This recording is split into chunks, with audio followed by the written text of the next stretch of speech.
buckle up, racing fans, because today we're driving into the turbocharged history of Polyphony Digital, the powerhouse behind the iconic Gran Turismo series. And you'll never believe how it got its start.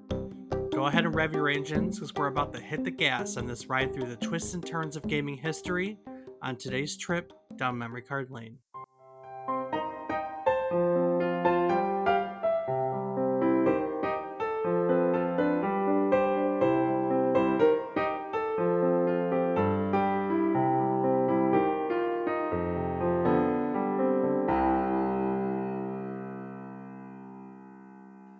Good morning, good afternoon, and good evening.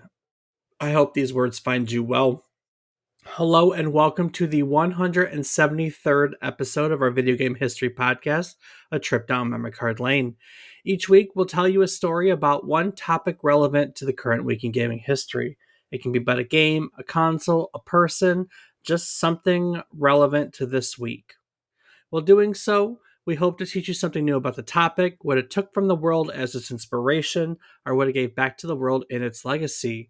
Today, we're putting the pedal to the metal as we explore the evolution of Polyphony Digital, the genius minds behind the game-changing Gran Turismo franchise, which saw its first release on December 23rd, 1997, 26 years ago this week.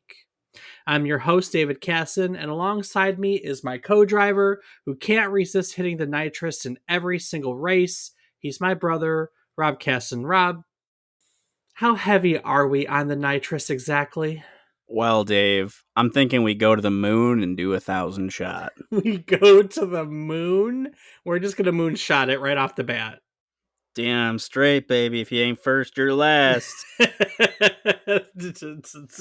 It would like be launching a rocket, indeed. Our piston will probably be orbiting the moon. Yeah, the piston has to depend. Yeah, some pieces gone. Motor gone. Front end gone. It'd be a good time, actually. It would. Depending on the vehicle, if it was something we weren't like in love with, it would be a really good time. Dodge Neon, baby. That's how we do. So what you been playing? Well, Dave, this week has seen RuneScape, Valheim, a little bit of Farming Simulator, and I believe that is it. Great. Yeah, how about yourself? Valheim and Alan Wake 2. Hey, nice. Living up to the glory? It will probably shape up to be one of my favorite games of the year, if not my favorite game of the year. And I think top 5 survival horror game of all time. Okay, that's pretty high. I'm pretty sure it'll end up on the near the top of the list. It's solid. It's a solid game. So, well, we're here, and our story today begins in a place that we visited a few times very recently. You know, in the beginning, when Sony was just getting into making games, they created the Japan studio. You know, a couple episodes ago, we talked about the Sony PlayStation.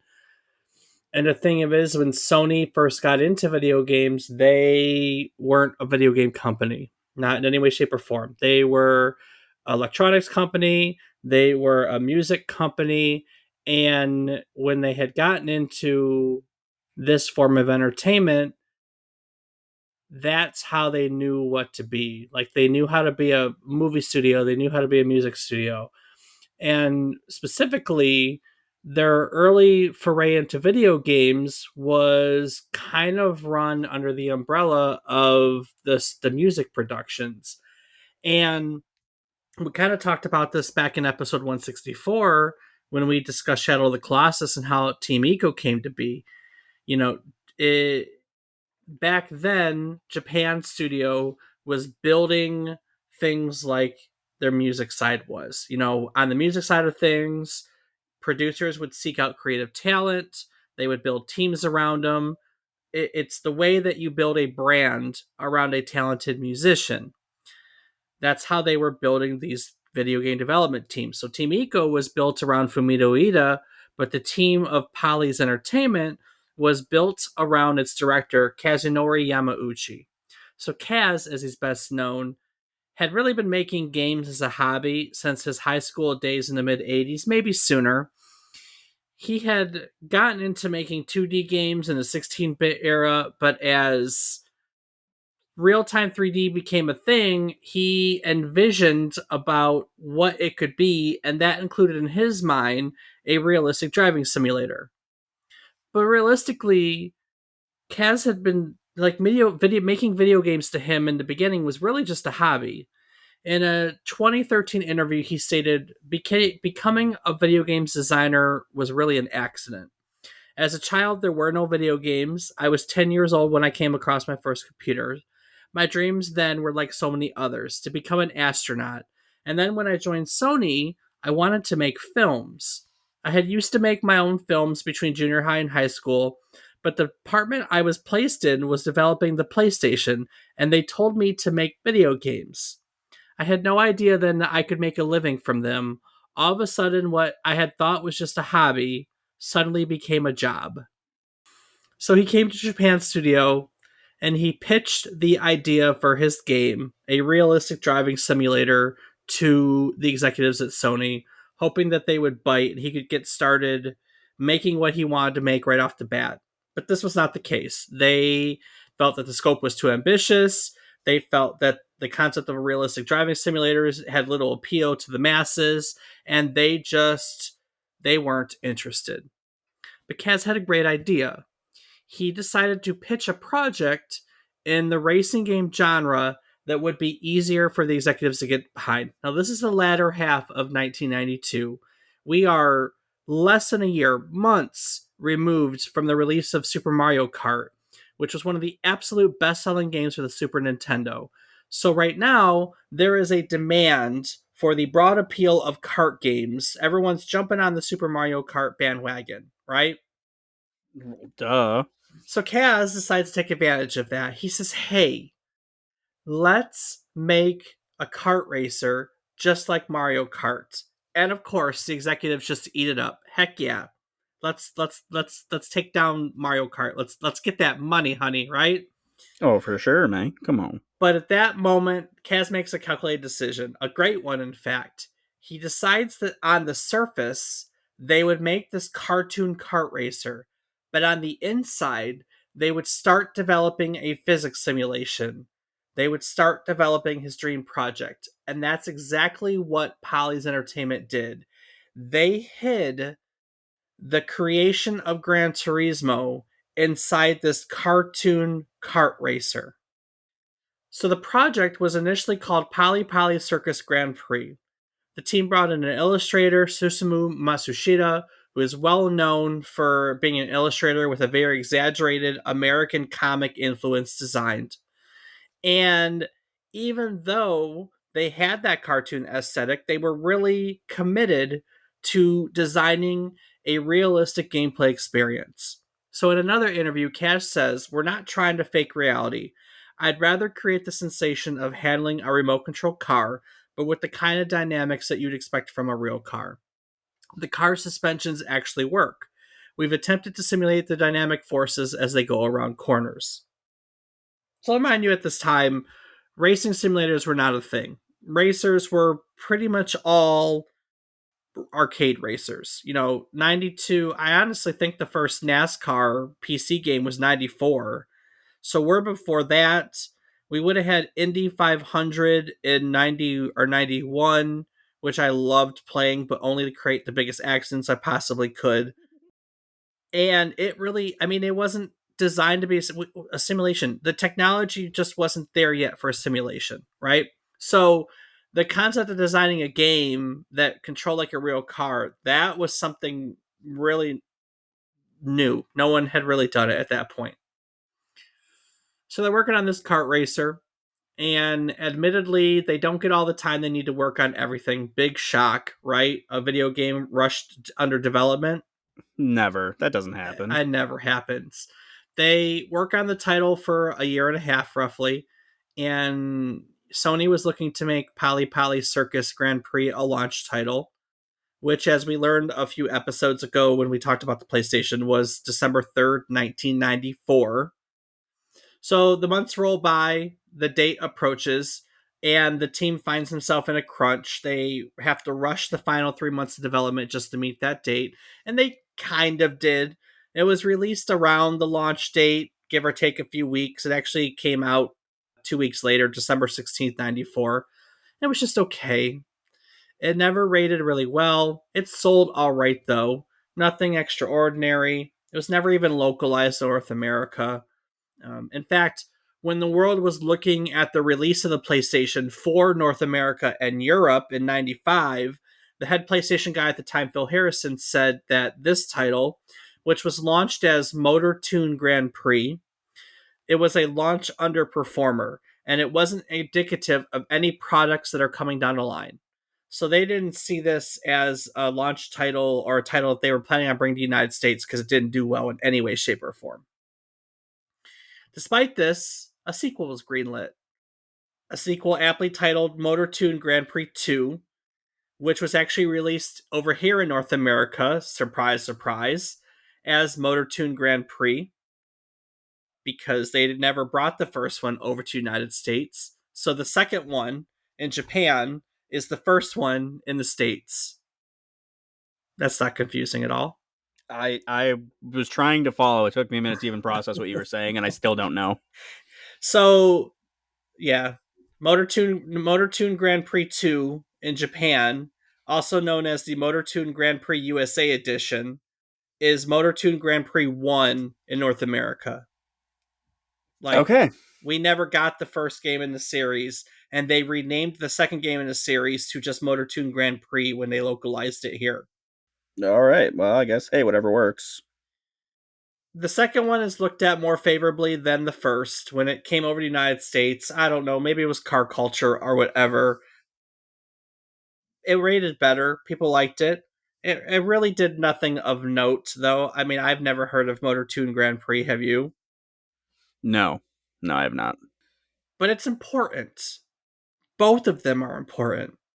Because, like I said, from the get go, they were hiding the development of their dream project, the development of a realistic car simulator in this little cartoon kart game. And now things had changed. His dream project wasn't a dream because being able to release a marketable product really changes how the executives perceive you, and their trust, their faith in you, it changes once you produce stuff. And that's what Motor Tune Grand Prix did for the team at Polly's Entertainment. It allowed the Sony executives to have faith in them. So they tried again. Let me pitch Gran Turismo to you. And this time he got to green light. So the thing about the development of Gran Turismo that sticks out through the entire thing is that Kaz Yamauchi had a very clear vision of what he wanted. In a 2017 interview, co-producer Shuhei Yoshida commented that Kaz had the charm and charisma to make people believe that he and his team could accomplish an impossible-looking task at the time. And that's exactly what he did. He went out, he reached out to all these coders that had written articles in really specialized magazines. You know, this guy is writing articles on 3D graphics. This guy is writing articles on physics engines for the PC. And he reached out to all these really specialized guys and he worked his charm on them and he brought them over into the Gran Turismo team. Heck, the guy who wrote the physics engine for the very first Gran Turismo still writes the physics engines for the seventh Gran Turismo 27 years later. Damn, that's impressive.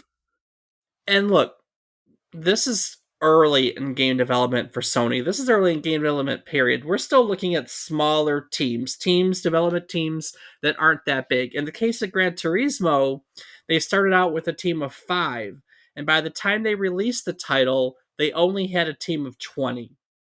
So we're not talking big, hundreds, now thousands of people development teams. We're still talking about like a classroom of people or less. And starting with the creation of Tune Motor Grand Prix in late 1992, The team worked on Gran Turismo over 5 years. 5 years. Yoshida recalled parts of the development process in which he said, I always found Kaz and his team sleeping under their desks when I came into the office in the morning. And Yamauchi was once asked how difficult it was to create Gran Turismo, and he commented, it took 5 years. In those 5 years, we could not see the end. I would wake up at work and go to sleep at work. It was getting cold, so I knew it must be winter. I estimate that I was home only about 4 days a year at one point. That is insane. So this is a team that is incredibly committed to their vision, like very committed to their vision of being a realistic driving simulator. But Yoshida, who was a Sony executive that was brought into, eventually Sony executives, at this point he's a producer for Japan Studio. He's brought in, he's the counterbalance to that, right? He brings to the team a perspective from someone who is not a car enthusiast. He's someone who is more familiar with video games, and so he's looking more so at the game as a player of video games. And his perspective, he really helps the team pull back the realism just enough to make it fun and accessible for everyone. He recalled an instance where he's got like 20 playtesters in a room and they're all struggling to brake and smashing into the wall on the first turn of a track. And he goes, guys, you got to pull this back a little bit, which they did. You know, One of the things that Gran Turismo is known for is phenomenal handling, but also it's a lot of fun. That's a balance, right? Not everyone wants to play an exact racing simulator. There's always a balance to that. So all in all, the creation of Gran Turismo, it's a technological achievement, right? Perhaps what the game is best known for is its car physics. Like I said, no one else had been doing realistic car simulators. The car physics in Gran Turismo were truly unlike anything else the world had seen at that point. They were able to design the game to actually accept parameters on how each car controlled to make the simulation. That was 140 different cars in the beginning. They all handled differently to begin with. And then you could go and tweak their setups or add parts to the car, and each change would modify the simulation even more. So what's most impressive about this is a lot of guys, when they'll go to code a racing game, they'll go and say, okay, when you're driving, the car goes straight, and then when you turn the controller, the car is going to go to the right. They look at creating a simulation, creating a game like this, at what the car is supposed to do and where it's supposed to go. Does that make sense? Yeah. But what they did when they were creating specifically the physics engine, I got to watch a documentary with some really fascinating stuff, is they literally calculated it down to how the parts of the car control the car. Like it's an actual simulation. It's physics. It's all that stuff. It's not just car go from A to B. It's this shock causes the car to move in this direction in this way, or this weight causes the car to shift when you brake in this way. It's legitimately, a simulation. It's even more impressive to think of when you consider that for the first one, there were car manufacturers that wouldn't even give them performance data to help assist them with this. They got design data from some manufacturers to make the cars look great, but there were car manufacturers that were very protective of the performance data on how their cars performed, and they didn't want to relinquish that to, of all people, a video game manufacturer. They didn't know who else they were talking to, so they wouldn't give up those numbers. And so for those cars, the team had to kind of guesstimate the performance of the car. And truth is, in the end, they kind of nailed it bang on. Did you ever play the original? No, not I. I've actually only played one or two of the Gran Turismo series, so I'm Mm. not the most knowledgeable about it. And the thing of it is there was just a lot of different things that you could modify in the game. There were so many different elements in it. I remember when Gran Turismo came out, it looked good. For me, Gran Turismo has always been the game that has pushed. It's the first game I can remember thinking about a concept like photorealism. In the first one, we weren't really there yet. I mean, it wasn't until maybe the third one. I mean, second one, maybe third one, that like they could trick the concept of photorealism. But I remember thinking that this is one of the first games where like, wow, like this is realistic. Like this looks like a car. This looks like a photo, right?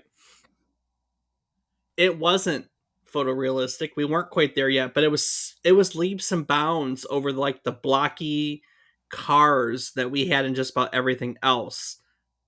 So it was amazing. There wasn't really anything else trying to be realistic.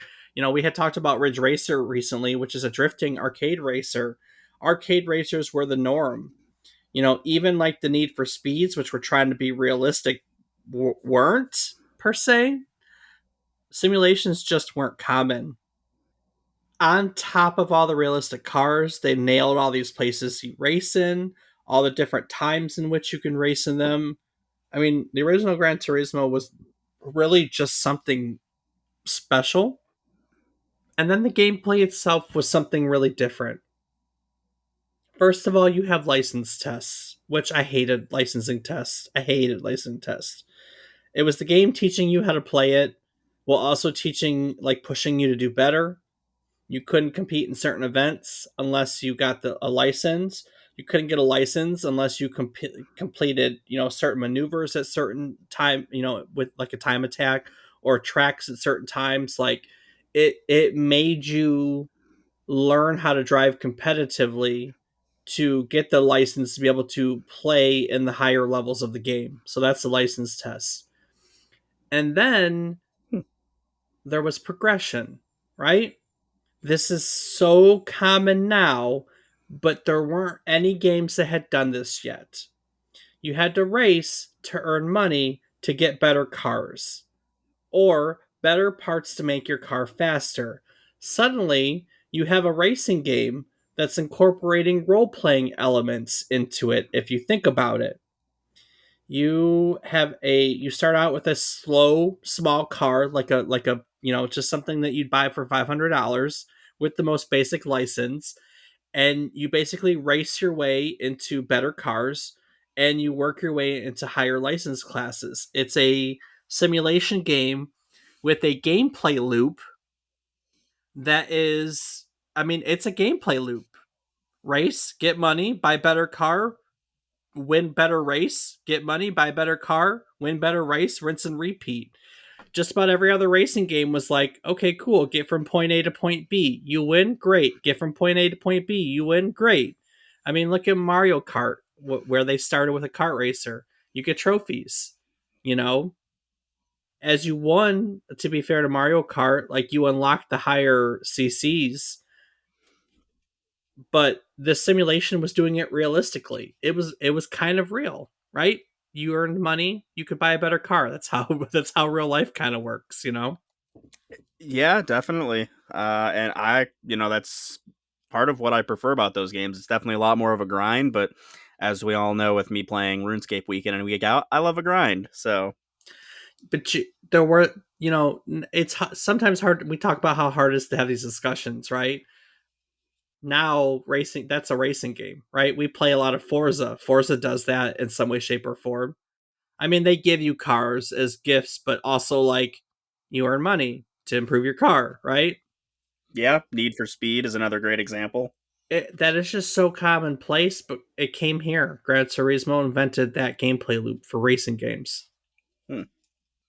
And the team had to work really, really hard just to make Gran Turismo work for the PlayStation. It is a technical achievement in every which way. They designed it. Not only did they design an excellent game, but they designed it on an unreleased console.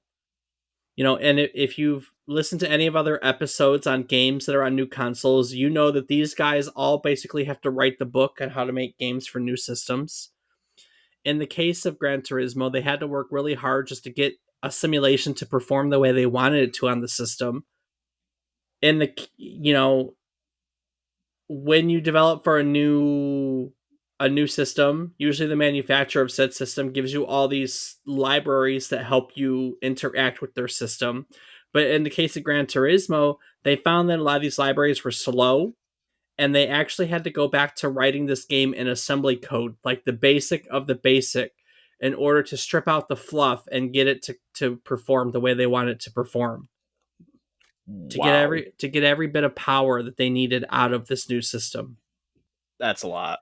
And then let's not forget, Gran Turismo was the first game designed to fully support the DualShock controller. Vibration feedback in controllers is commonplace now, but at the time, it had just been released. The DualShock was not the first. The N64 Nintendo Rumble Pack, the Rumble Pack that added Rumble to the Nintendo 64 controllers. That was the first time we had a controller with vibration feedback. That had just come out in April of that year. And the DualShock controller was released in November, just a few weeks before Gran Turismo came out. So Gran Turismo is the first game that uses a DualShock controller. So was the addition with the PlayStation 2, was it just the addition of the joysticks was the The change from the analog. original? Yeah. Analog, that's The yeah, DualShock okay. 2 with the So they analog still sticks. had the vibrating mode. I didn't realize that. Yep. Well, and then the DualShock didn't actually come with the PlayStation. It was an ad. It was an addition. Like with the PlayStation 2, you got the DualShock 2 with the analog sticks, and then it was included with everything. So I mean, every game took advantage of it back then. So, but I remember getting a DualShock 2 controller with this, and I remember it's so goofy the things you think of, but like that feedback. I mean, every time, and I'm sad we don't get to experience it as much, but every time we had like a technological breakthrough for that, like it was always just so amazing. Like the first time a controller vibrated in my hands, like I accelerated a car and could feel it in my hand in the controller. Like that was such a freaking cool concept in 1997. Like that was like, oh my god, here's the future, right? I'm actually getting tactile feedback on what I'm doing in a video game. That is pretty awesome. We take things like that for granted, but before Gran Turismo, that wasn't a thing at all.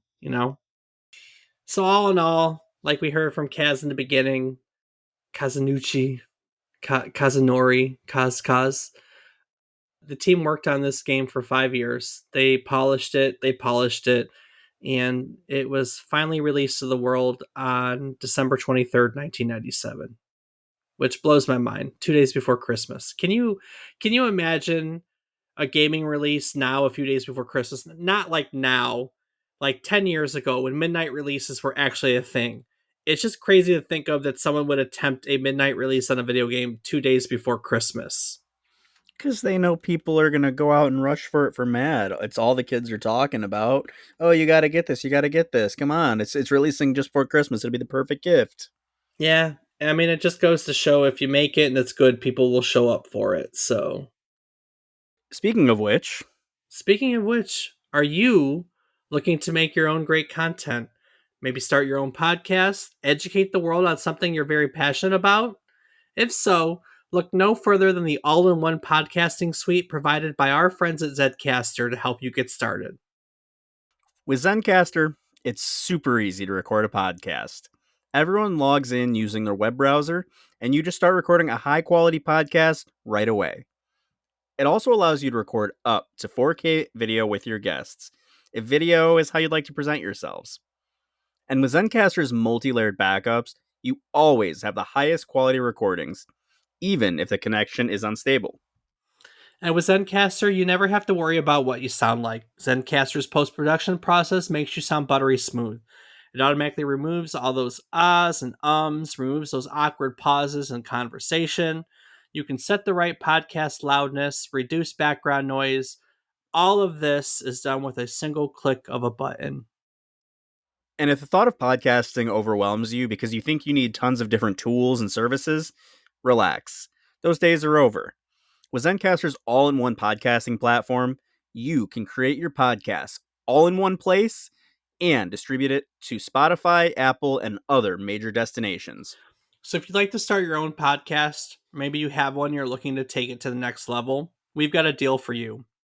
If you go to zencaster.com/pricing and you use our offer code memory card lane, you'll get 30% off the first month of any of Zencaster's paid plans. Sign up for Zencaster today, and you can experience the same ease in producing your own high quality podcast as we do each week. So, release day, Kaz Yamauchi recalled the feeling of release day. He felt strange about things.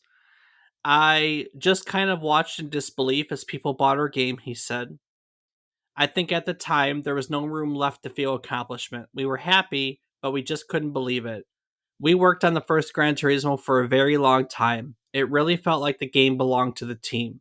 We held on to it and held on to it and nurtured it until the very last possible moment. That's when the Gran Turismo that was our very own suddenly wasn't ours anymore. And it wasn't theirs. It belonged to the people, like he said. And they bought it hand over foot. The first Gran Turismo sold just over 10 million copies worldwide.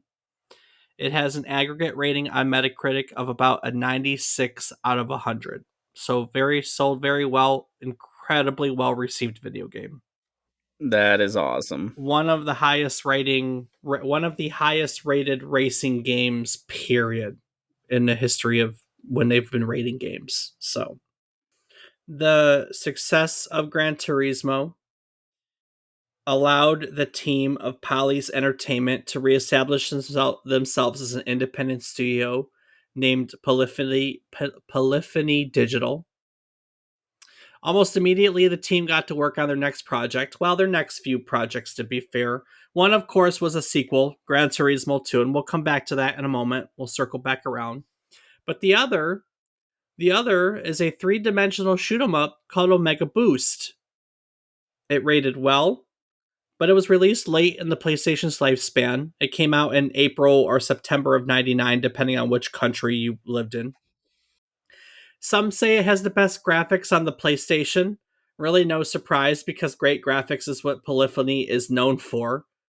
But it really didn't do anything else, and to this day, Omega Boost remains the only non-racing game made by Polyphony Digital. So, little detour. They decided to try making something else, and then just decided it wasn't for them. So the thing that Kaz is known for, I mean, he's an excellent driver. That's one thing, but he's also a bit of a perfectionist.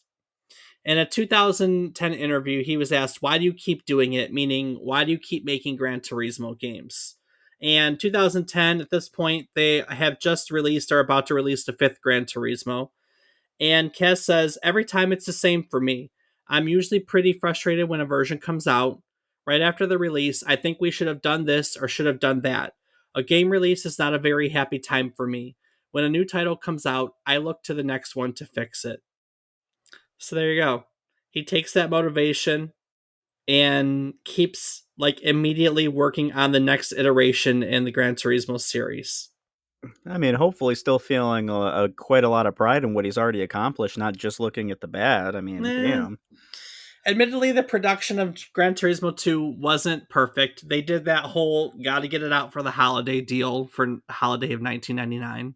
So no doubt they crunched during the end of production when they're working out the bugs. The second game is kind of well known for a few bugs. One that's well known as a completion glitch. Certain versions of the game you can only get 98.2%. That would be every version but the European version, because there are two races meant only for the European version, and they were never taken out of the calculations for completion in any other version. That would irritate the living piss out of me.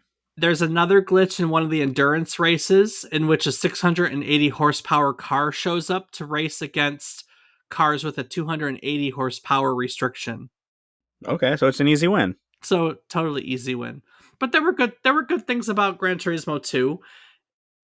You know, we went from 170, 180 cars to 650 cars and 27 tracks. A lot of good stuff. Wow.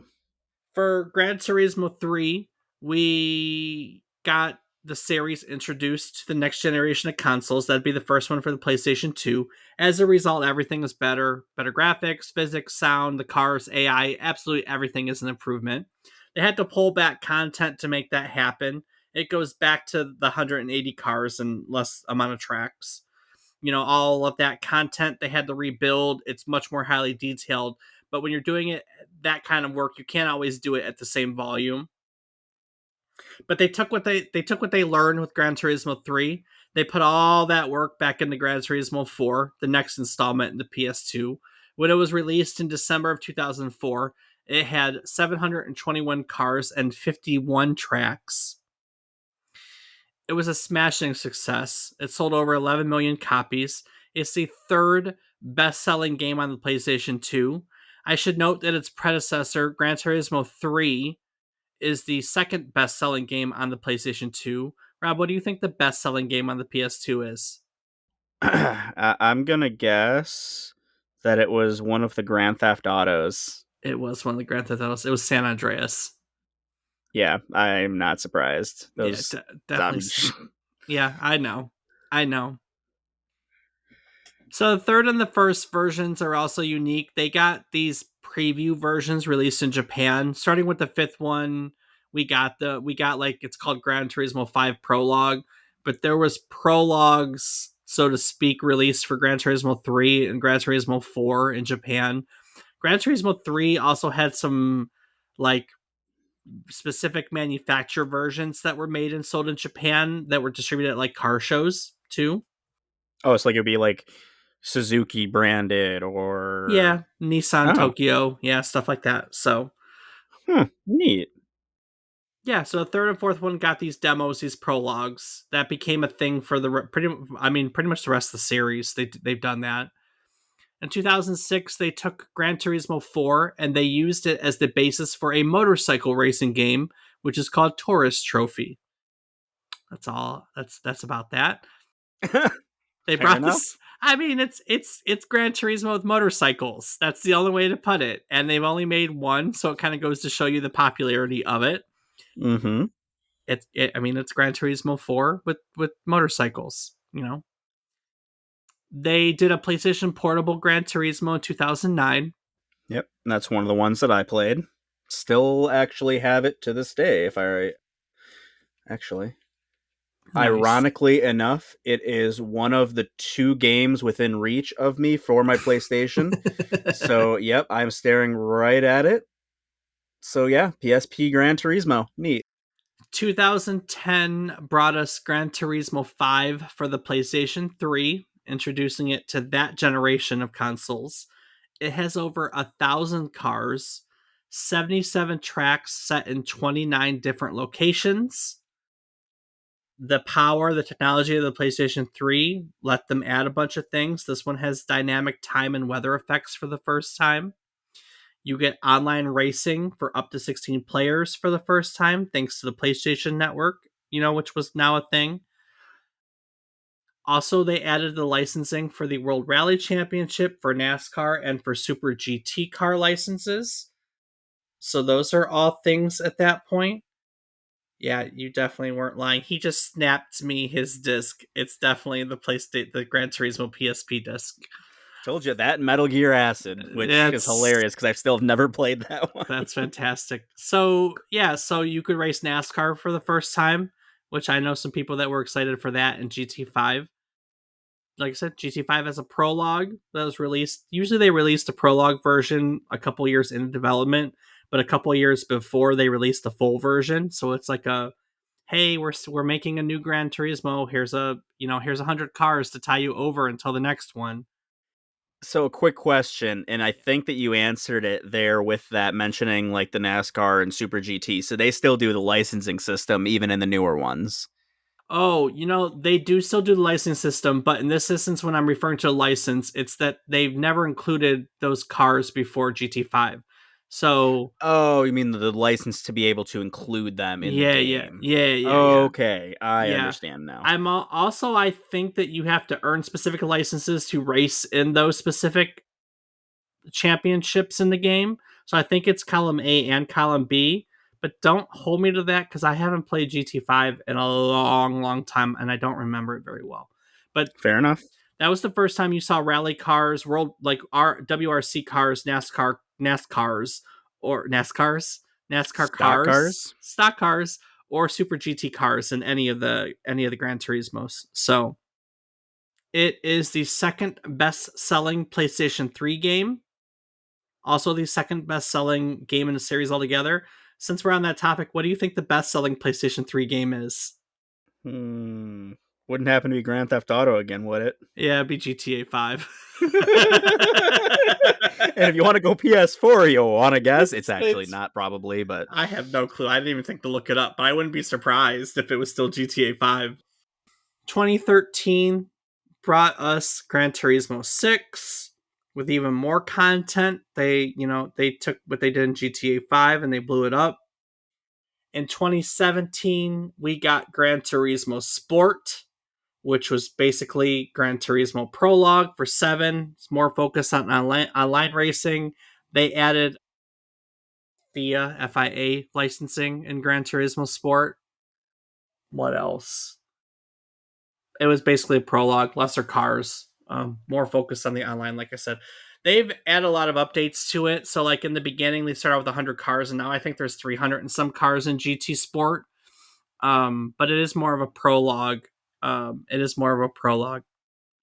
And our most recent entry in the series was 2002. Gran Turismo 7 was released for the PS4 and the PS5. It's the first multi console version in the entire series. And it finally brought the series into the virtual reality realm. They patched it to have support for the PlayStation VR headset at some point, too. that's awesome. So yeah, so Gran Turismo is still going strong. The thing with this entire series is that it has pushed the technological limitations of every console. I said from the very first one that one of the things I remember from the first one is how realistic it looked. Like I remember being in awe of how good it looked. And every subsequent version of this game, that was a jump that always blew my mind. Every version looked more realistic and more realistic and more realistic. And they every version, you know, looked more realistic. Every version felt better. Later ones you got, weather, you got day and night that was realistic. Like every generation took all the new power in the new generation of consoles and it took advantage of it and made it better. Going through the history of Gran Turismo is very much going through the history of what it means to look and feel like a representation of each generation of gaming consoles. It's one of my favorite game series to compare and show people this is what a technological leap from second generation to third generation. Well, it didn't start till what, third generation? Fourth generation, actually. This is what a technological leap from generation to generation looks like. It's one of the easiest because there's a version of it in every generation too. There aren't a lot of game series that can say that either. You know what I mean? Grand Theft Auto, but Yes, Grand Theft Auto. That is also true. That is true. Yes. Yeah. I was gonna say that one's got it beat on every console for a reason, Yeah. except the original PlayStation. But the original Grand Theft Auto and London were just okay. It may have a beat for sales. It may have a beat for gameplay, but like in terms of everything. But I think that if you were to compare it to like this is how good a game on the system can look and feel. I think Gran Turismo would smack it around every time. It's just not this. It's not the style of game. Absolutely. Yeah, it's not a gameplay loop that draws people in like Grand Theft Auto is. It's not a story. It's a grind, and that grind is not for everyone. You know, No. I am not as into that grind as I used to be. When I was younger, I loved grindy games because I had all the time in the world to do the grind, right? So games back then, like I wanted to 100% everything. I remember spending way more time than I admit, like getting gold on all the license tests because I wanted to 100% that game. And now I just want my license. I don't care about getting gold on them. Just let me move on to the next content. I don't have time to be that great at this game anymore, you know? Yeah, I bounce back and forth myself. I mean, there are times where it's I want 100% the game, and then there are times where it's I guess it depends really how into the game am I is what I end up feeling it is. Because if I'm super into the game, like obviously RuneScape, I want to do everything I can to complete that, which that's a task that even I don't know that I'll ever have time in my life for. Well, I mean, 20 years But and counting and you're still going, so yeah, and I'm not even probably a tenth of the percent of content. Let's be honest. There's so much that yeah. I've never done and I'm just learning about now 20 years later. But I mean, there's like Assassin's Creeds. Those were games that I was so into that I would take the time to 100%. But I mean, thinking of games I've played recently, I can't think of one that I'm like, yeah, I want to spend hundreds of hours doing this. Because if you really love it, it's going to be the game that you're going to go to when you have free time, and you're going to do it. Yeah. So Gran Turismo was a very big series for me. I looked forward to every one. I was in love with it probably until the PlayStation 3 era. I did I even own a PlayStation 3? I didn't even own a PlayStation 3. So it kind of fell off the radar for me then, and I never picked it back up. I have subsequently played 5. I know I've raced NASCARs in Gran Turismo. I think I skipped 6. I have played 7. It's just that loop doesn't like that ultra realistic simulator doesn't appeal to me as much anymore. You know, I tried it with Forza Motorsport this year on the Xbox side of things, and it doesn't grab me anymore. It just that's people their tastes change. But for a while, I mean, I could honestly say I played every bit of the first Gran Turismo, every absolute bit of the first Gran Turismo. That was a game that my best friend and I would sit on weekends and race around those tracks, and it had endurance races that were hours long because that was it was doing all sorts of cool things. So yeah, this was a big series for me at some point in my life. and it's unfortunate that I can't say the same. I obviously did a lot more with the Need for Speeds and the Forzas, with the exception of Motorsport. And I really wish that I had gotten into Gran Turismo sooner. Obviously, the PlayStation portable version is just it's a portable game. It's not going to be the same as the console editions. And I do love that grind, that Me progression too. system and things. And I don't know how I never really got into Gran Turismo. Maybe it's just at the time I was so into the arcade racing and stuff. And now that I have like a racing wheel that I can use, it's a little different because I enjoy that stuff. And because I mean, I also think that because I have the ability to drive and could go to a track if I wanted to, I want to learn better. So I think that may be a drive Yes. part of it too, that I want to be able to translate that into something I can really do. And getting to a point in my life where that is feasible, it's more enjoyable. I feel, even though gaming is our escape from life, when there's something you can do that also translates into real life, it's always kind of cool. I really think that this series is for you.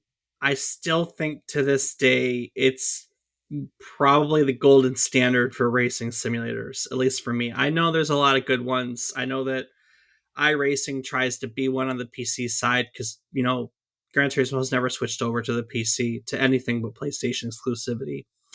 I know you have like Assetto Corsa that people really love. There's a lot of great racing simulators out there. I still think that like this game has 26 years of experience now built off that original, and it shows. I still think this is it. You know what? I'm gonna circle back to that in just a second to kind of go off of what you said. But one of the cool parts about all of this whole journey for Polyphony Digital, is that their love of all things cars, which really shines through their creation of Gran Turismo, has allowed them to get involved with automotive projects in the real world. 2007, they were contracted to design the multifunction display on the new Nissan GTR. It's a display that displays things like G-force, acceleration, opening, brake pedal pressure, steering angle. Nissan said that they chose Polyphony because of their simple menu system that they applied in their video games, such as Gran Turismo. So these dudes just work their way into auto engineering. It's way even better than that. Nissan commissioned them to design a special body kit for the 350Z. One of the tuning kits in GT4 was so popular that Nissan actually started offering it as a tuning package for existing owners of the actual 350Z to go purchase and get put onto their car. Oh my god. I think it was GT4, it may have been GT5. They actually, when they revealed the design for the current Corvette, the new Corvette, they introduced it into the game as a camouflage car, right? So What? we know what camouflage is, right? We live in Metro Detroit. They drive. If you don't know what this is, whenever they're testing a new model and they don't want people to see what it looks like, because the look of a car is a very big thing, they cover it in camouflage panels. They're like these cloth camouflage that hides the body. Is that a good description? They do that, or I believe decaling is another thing where they put a lot of really obscure patterns that kind of block the body Yeah. lines. If you've never seen this, just look it up online. Car and Driver will have tons of them and things like that. It's a very unique look, and it's one that you see on the road, and once you see it for the first time, you're like, "What in the hell is that?"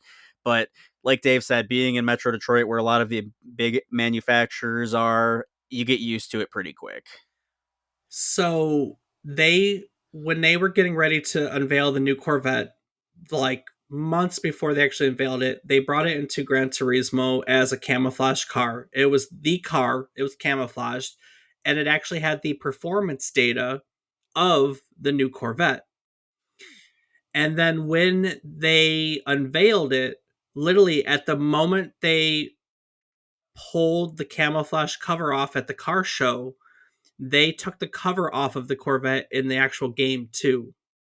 Huh, wow. Like a scene popped up where it like disintegrated and it unveiled the actual body of the car. So that Corvette got a digital, like a Gran Turismo release, as it got a real release.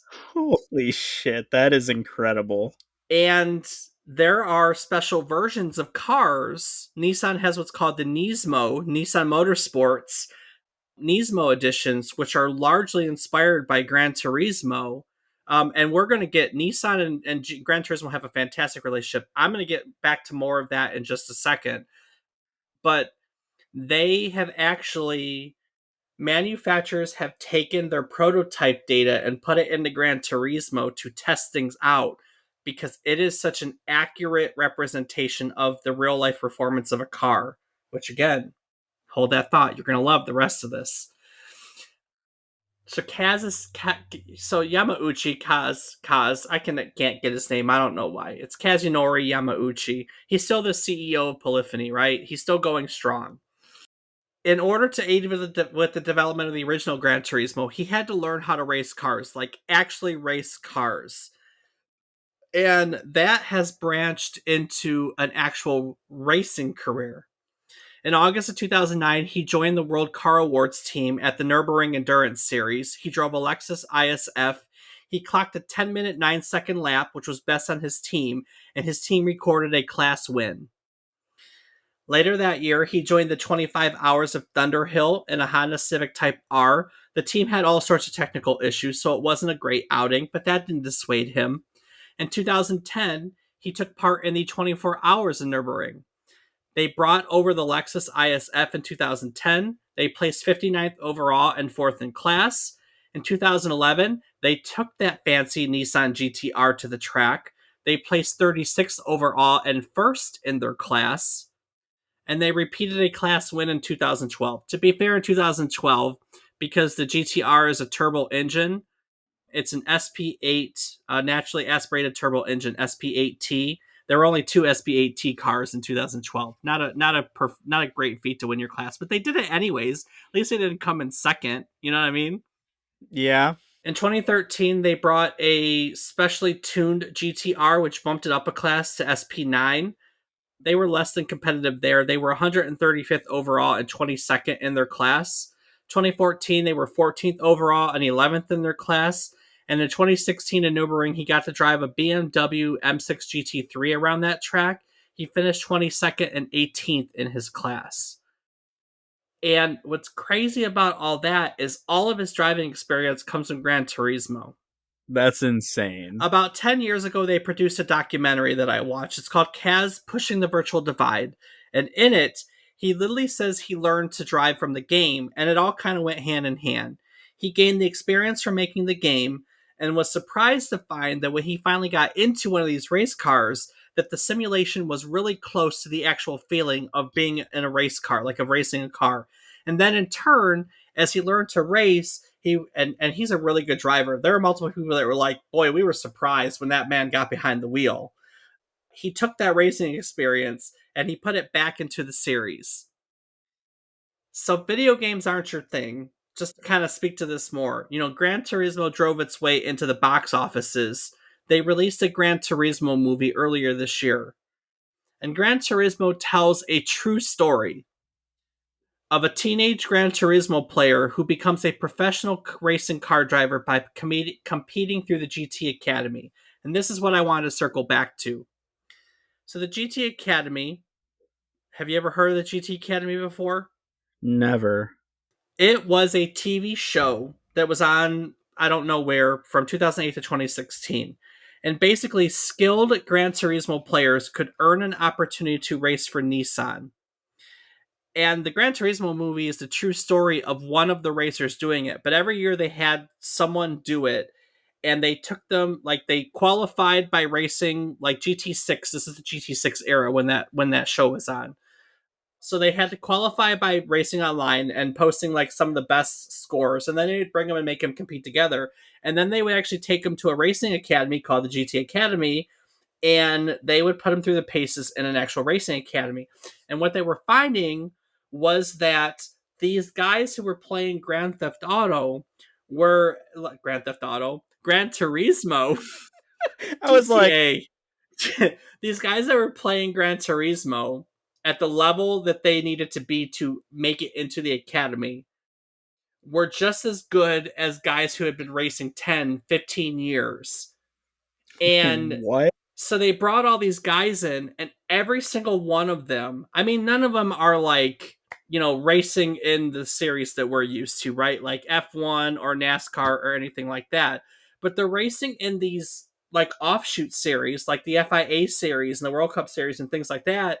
And they're all like incredibly competitive race car drivers in those series, like podium winning race car drivers in the series that they were put in, racing for Team Nissan.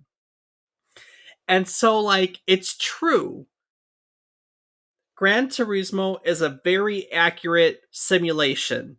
And not only do people gain experience from it that translates to the real world, but like I said, car manufacturers also use it as an opportunity to bring their cars into the game to get an accurate representation of what it's going to feel like. They actually still make all their car models for the game by hand and clay, and then they scan them into the game to get the bodies for the cars nowadays. They have a whole workshop where they do it by hand, not just, I don't know. I don't know. That's such a, like, they literally design cars the way car manufacturers design cars. You know what I mean? I'm just waiting for the GT car, man. Just wait. It's gonna happen. They're gonna produce a car. They gotta. They gotta. Yeah, if you ever get a chance to go back and play a Gran Turismo, I just, me knowing you and your love of cars and simulations, I really do think that you would adore a Gran Turismo game, especially a modern one. I mean, the old ones were good, but they're dated. Like the modern ones would really hit the mark for you. I mean, there's the mountain climbs in there, and the endurance races in there, and rally racing is in there, and like everything you could possibly think of, and all these different races and types, and there's just so many cars and content and everything. I just think that you get a really big kick out of this series. So It's definitely sounding like it. If I get a PlayStation again, I will have to give this a try. you definitely have to give it a try. It is your thing. So, but it's kind of amazing to think of that, like, Team Eco and every other team, all these other things that we talked about, they all got their start from Japan Studio. This little, I mean, it wasn't even its own division when Japan Studio was created. It was a division of Sony Music Sony Music Entertainment. When these guys got the start, they technically worked for the music side of Sony's business. And now here they are, their own company, making cars, making prototypes. Like Kaz says he's living a dream, right? He envisioned making a simulator that people would be used to translate into real life skills, and that actually happened. He has used his game to find successful race car drivers, and that if anything is a testament to how great they are.